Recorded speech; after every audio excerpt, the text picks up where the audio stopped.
L'appareil reproducteur féminin comprend principalement les ovaires, les trompes de Fallope, l'utérus et le vagin.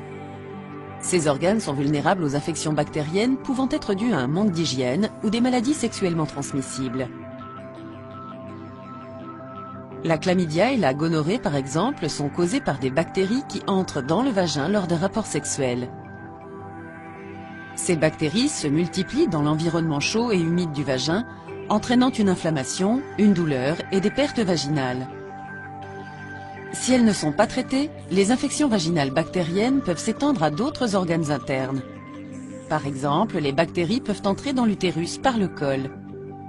Dans ce cas, les bactéries peuvent infecter les trompes de Fallope, continuer à se multiplier et créer un tissu cicatriciel.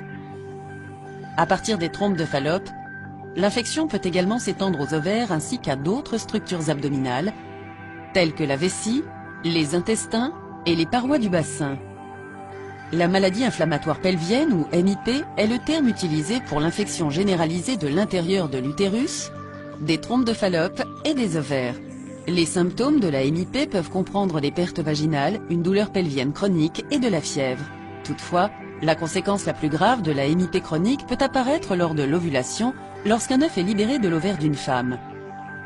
Le tissu cicatriciel laissé par l'infection bactérienne peut entièrement boucher les trompes de Fallope, de telle sorte que l'œuf ne peut pas passer dans l'utérus. Le résultat est soit une stérilité du fait que le sperme ne peut pas atteindre l'œuf, soit une grossesse extra-utérine, une urgence médicale dans laquelle l'œuf est fertilisé et commence à grossir dans la trompe de Fallope.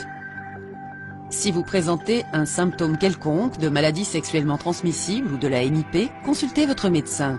Une détection précoce et un traitement sont vitaux pour éviter des résultats médicaux déplorables.